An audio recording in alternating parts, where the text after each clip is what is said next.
Okay, now we are on YouTube Live. Yeah, Okay. yeah, it is going on right now. Okay. Hello, everyone. Hello, everyone. Welcome to Dhamika Academy International.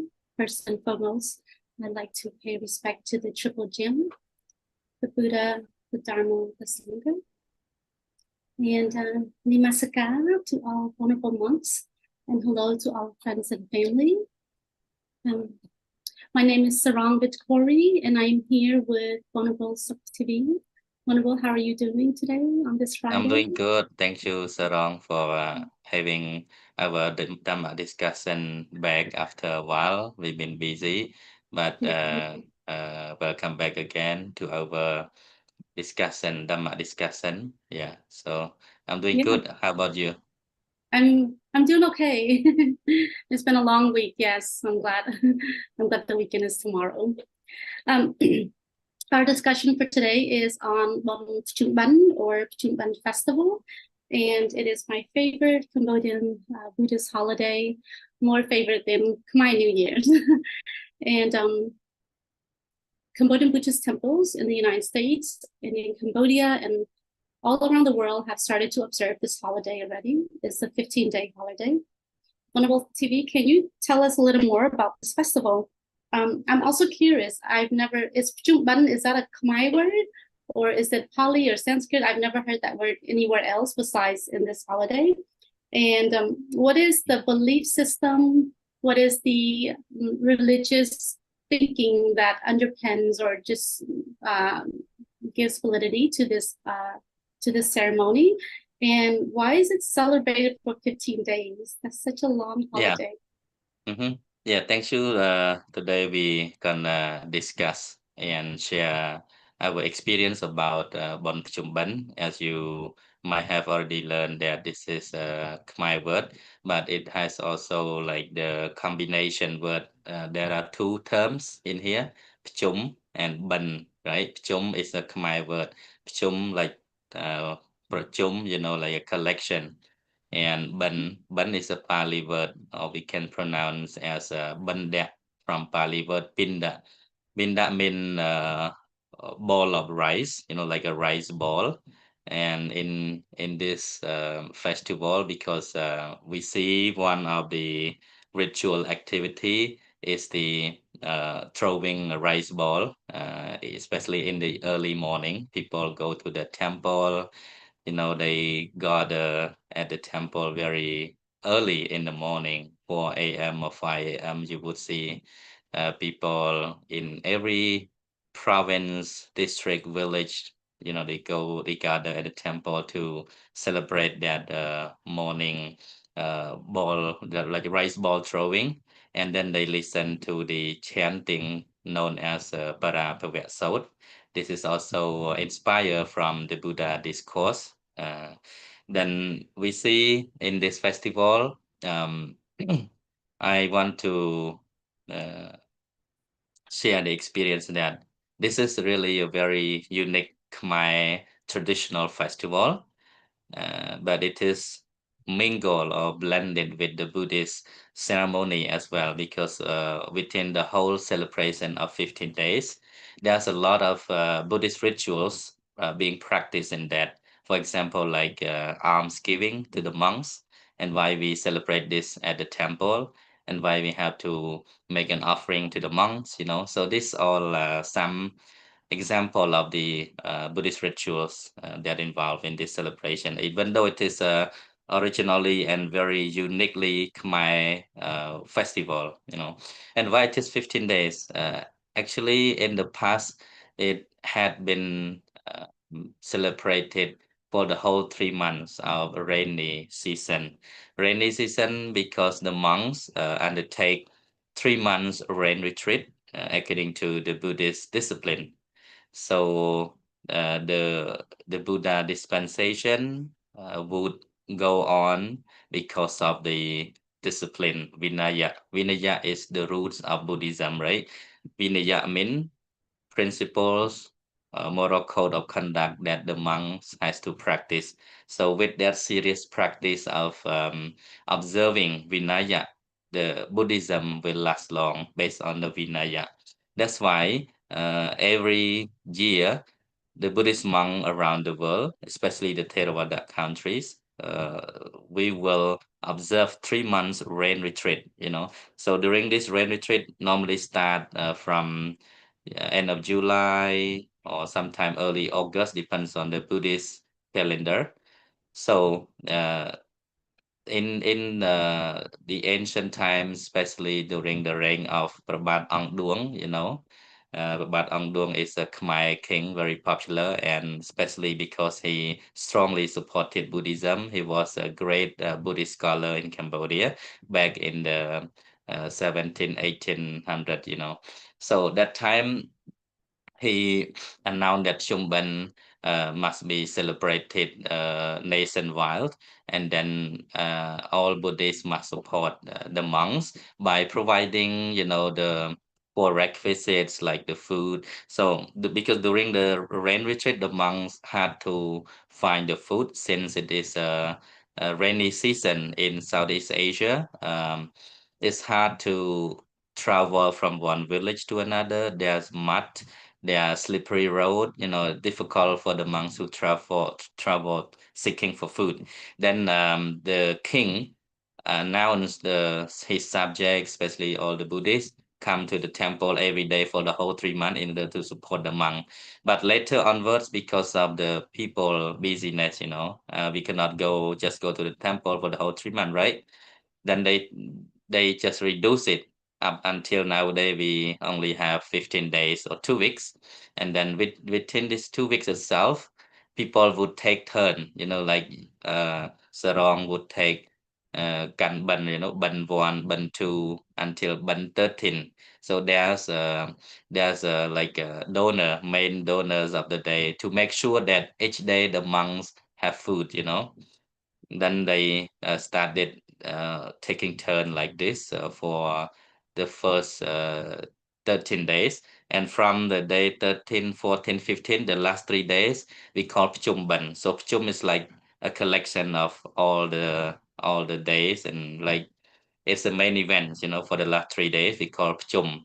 But for the first 13 days we call Kan Ben, right? Kan Ben. So everybody take turn to support the monks. And then for the Pchum Ben, which is the main events of the celebration, we call Pchum Ben. And also our government in Cambodia allows 3 days for national holiday. So the whole country would have a holiday, and people, they break from work, they return their hometown, reunite with the family, go to their village temple, cook and bring food to the monks. So that is a tradition been practiced until present day. Well, that was so much information, and I did not know about all of that. And I just have a couple of follow-up questions. You said the king announced it after 3 months of rainy season. He said, we're just going to make this a national holiday, and it's just going to be practiced for 15 days. I'm just curious, what time frame was that? What do you? Yeah, the Chumban celebration When did normally it happens. start? Yeah, can you hear me? Yeah. Mm-hmm. So the Pchum Ben festival normally happens between September and October, which is the last period of the rain retreat of the Buddhist monks. So yeah, it depends on the lunar or Buddhist calendar. Sometimes it's a little bit early in September, sometimes it's a little bit late in September. So it takes 2 weeks every year. Annually, we celebrate this. And not only in Cambodia, right now you see Cambodian people around the world. We practicing this celebration. Even we in United States, every temple are celebrating this. I've been watching on Facebook a lot of monks chanting, and I did not know what the name of that chanting was, and it sounded like a smode. So Small, I yeah. think you said it is kind of prava pravat sod. What does that mean? What does it translate to mean? Yeah, Parapavatsod is one of the sutta from the Buddha discourses. It means the discourse of the downfall. So the Buddha expounded this discourse after he taught the sutta known as the Mangala Sutta. Mangala Sutta means the cause of the highest blessing. So there are 38, highest blessing in the Buddha's teaching. Because of the Deva, the deity request the Buddha, like everyone is looking for happiness, looking for highest blessing. But what are the costs in order to achieve the highest blessing in life? Then the Buddha expounded there are 38 causes that lead to the highest blessing in life, started with Sevana Japiya Lianang Panita Nanja Sevana Puja Japo Chiniyanang Etam Mangalamuttamang. For example, associating with the wise, not to associate it with the fool, having done meritorious deed in the past, something like that. These are the cause to highest blessing. But after explaining this discourse, Deva went on to ask the Buddha, but you have only explain about the cause to blessing, but what are the cause to man's downfall? Like, what are something that people do and then will make their life go crazy, will make their life downfall? Then the Buddha explained the 12 causes that is known as Parapavasot, right? Parapavasutta, the discourse of the downfall. So there are 12 verses in this, and each of the verses are very meaningful. It is very educational that everyone should learn from it and be able to practice that. Then they can avoid, when they know it, they can avoid from doing all these 12 courses. Then their life will be away from the downfall. So this is important. That's why you hear the monk keeps chanting every temple. Sounds like a smoke, because one of our Khmer monk in the past, he he has compiled a book out of this course. He translated into a Cambodian poem, a Cambodian poem that whenever we hear it, it sounds very nicely. It sounds very smooth, because of the chanting. It needs like a verse, a poem, That way people can easily get attention when they hear the monk chanting. So this is the reason why we hear the monk chanting, especially at nighttime. So it's all about Parapava Sutta, and people should pay attention to listen to this chanting and then take the meaning and apply it for daily life. Then they will be able to gain blessing and get away from the downfalls. Yeah. Yeah, thank you so much for that.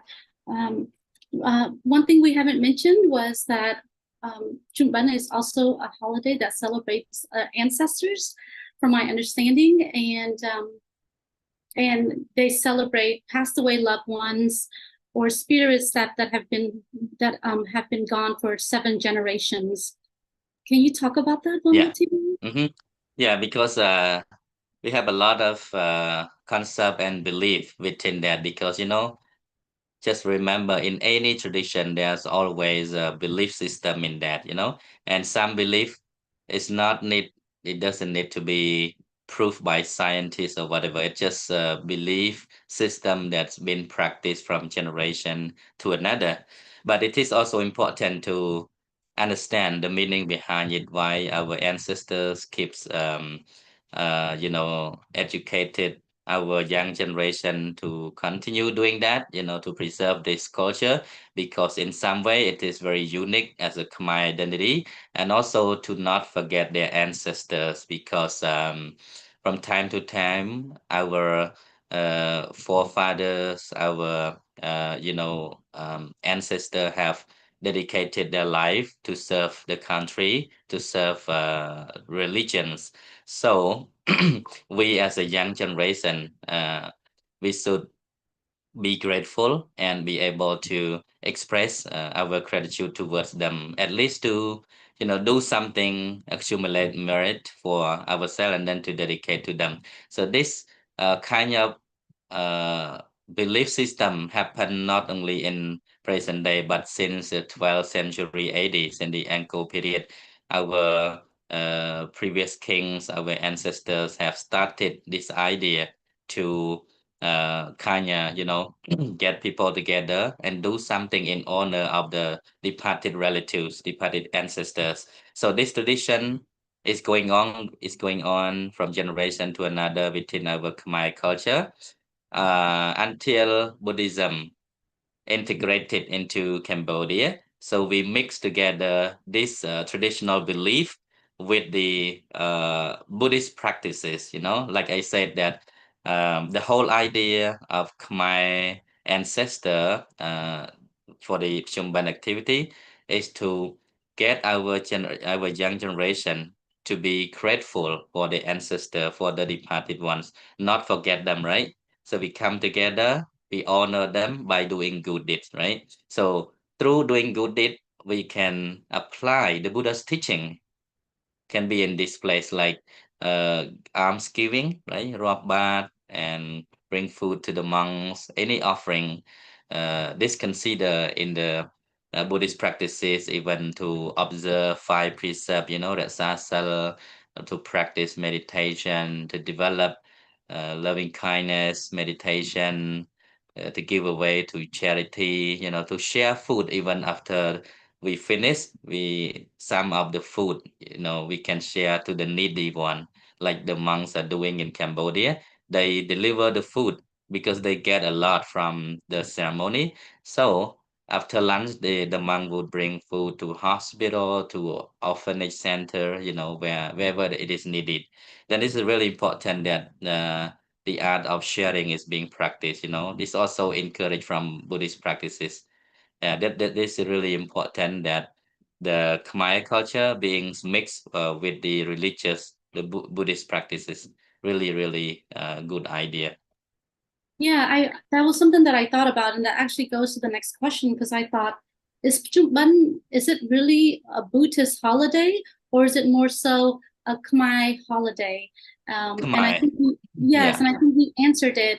But because of the fact that that Cambodia is a Buddhist country, it has incorporated Buddhism yeah, yeah. into this traditional holiday. It's not like a public Buddhist holiday for everyone around the world, but it is a uniquely Khmer Yes, culture. Yeah, yeah, yeah. yes. There are other, which I find very fascinating. There are other cultures that also celebrate this Shumban Ancestor Day.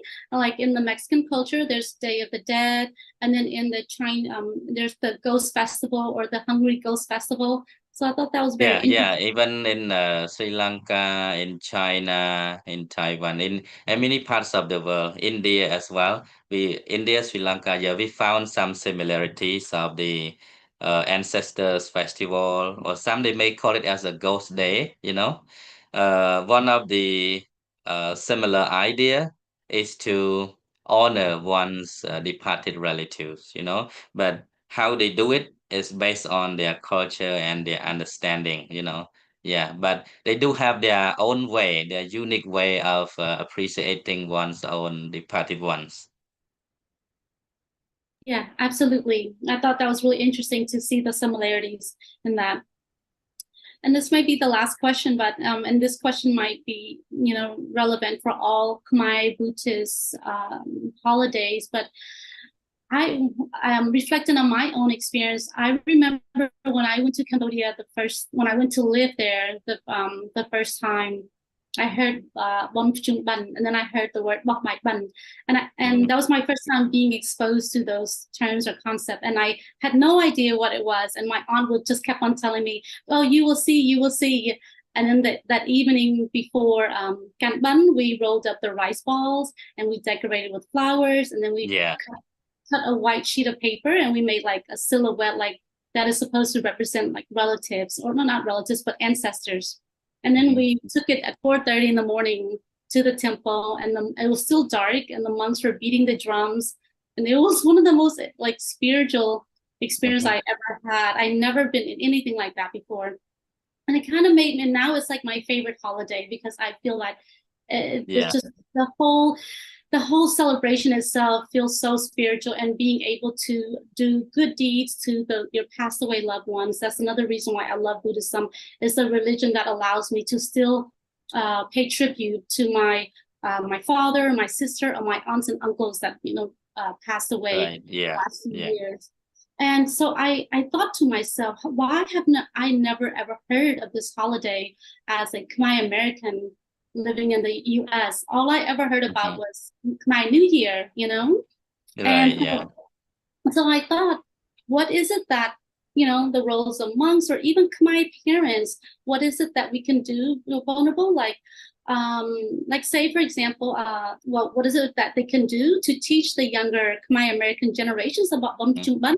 Because it's versus Khmer New Year is the start of a new year, you're celebrating that. But this feels so much more meaningful that we are going to pay respect to our family members that are no longer here with us.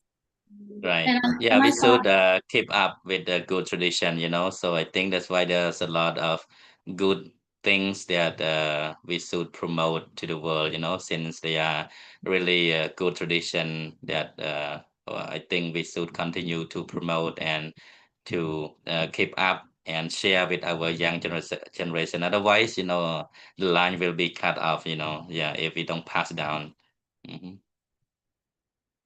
so one thing that I thought that, if you that could be easily done at the home is you lay out the fruits and the cakes, or some jade and some truk, Yeah, and you light whatever. incense and candles. And then when my nieces come to my house, they begin to inquire, oh, what is that? That looks so different. I've never seen it before. And then I always, I think that's another way that Hmm. households can pay Yeah, tribute. this is why it is called a unique Khmer tradition, because we cannot find it in any other traditions, though they also believe in Buddhism, but they don't have such a festival like us, So something which are good, we should continue to keep up that tradition. And as we know that when we uh, born abroad, we live in different country from Cambodia. Maybe sometimes it's negligent, we don't have enough capacity to keep up with that based on the situation or on any, shortage of any material or whatever. But at least we should find out something like this. If we have more discussions, we share the knowledge, we should um, make a discussion more about whatever the traditional festival that we usually celebrate in the past, and shared with the young generation. Thing is very good idea. Besides Khmer New Year, we do have so many other traditional rituals. That's why the platform like this, I hope that it will be beneficial and helpful for the listeners, especially the young generation. They might never have witnessed such a celebration, but it's still going on in Cambodia, even though some of the activities were reduced, but we can still, uh, can still witness that religious or traditional activities been going on right now. Yeah, now I think on the number six already. Yeah, yeah, almost halfway through. Yeah. Yeah, I think my temple here in Nashville started a few months ago because they do it only every weekend. And I know Hmm. Yeah. temples practice it according to the days that Right. is Yeah. celebrated in Cambodia. Yeah. Well, thank you so much, Wonderful TV. I always enjoy the insight and the wisdoms that you have been able to offer during these discussions. And when we were talking about before we went on live, just things are very interesting now in our time. And even in this week, there was a lot of stuff that was happening in this country, and I'm so incredibly thankful for Buddhism, that is a faith, a religion, a philosophy, a system of thinking that allows me to find peace during these turbulent times. So I thank you so much for that.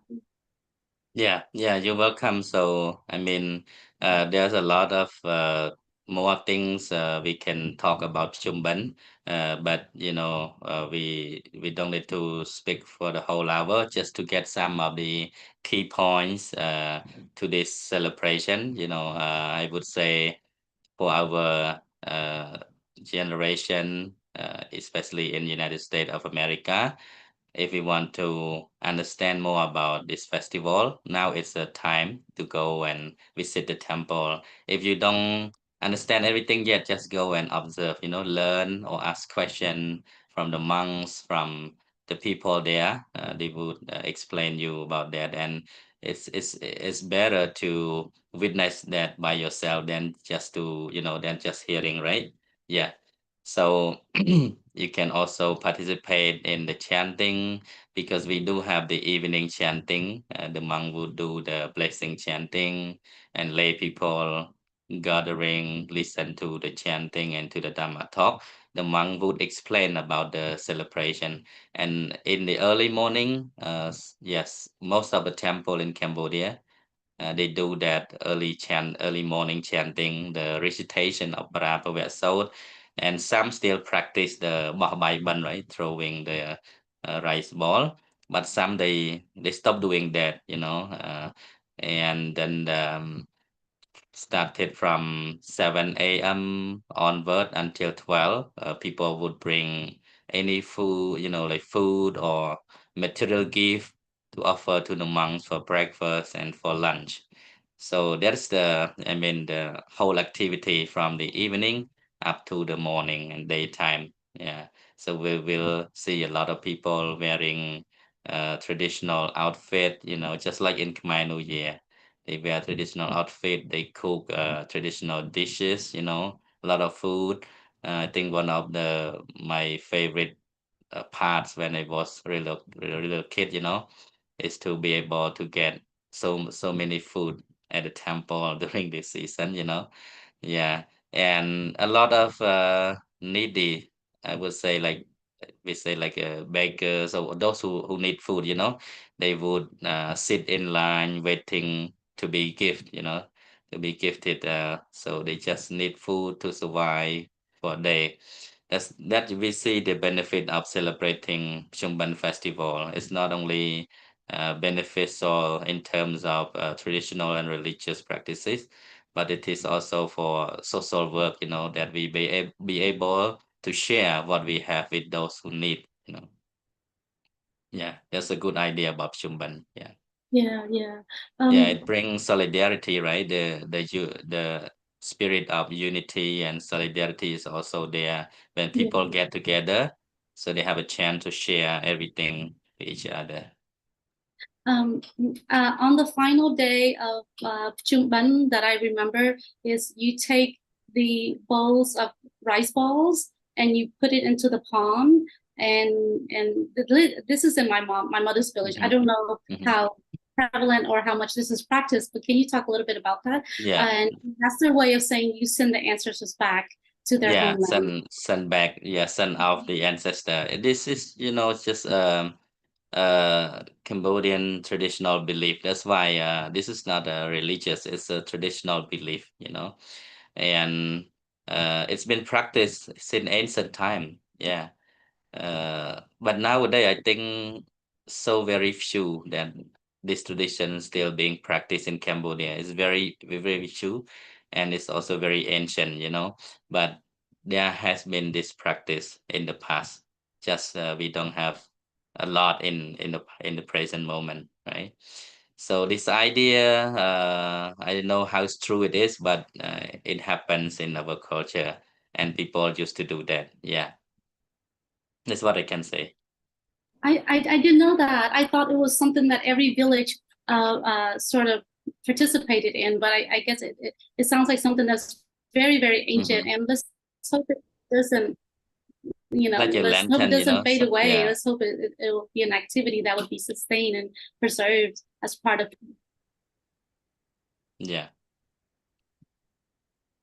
Okay, I think that's it. Yeah, I think we have just touched on the key points of the meaning around Pchum Ben. We don't want to go too far. Just here and there about the main concept and idea and the importance of the traditional and Buddhist practices involved in Pchum Ben. So I would just like to express my final message for everyone who is celebrating Pchum Ben around the world, no matter where you are, no matter who you are, Khmer or foreigners. Just say happy Pchum Ben and Kan Ben to everyone. May you all enjoy, and embrace love, peace, and most important all is to live in harmony with everyone in the whole world. May all be well and happy. Thank you, Sarong, for having me today. Have a good day. Thank you.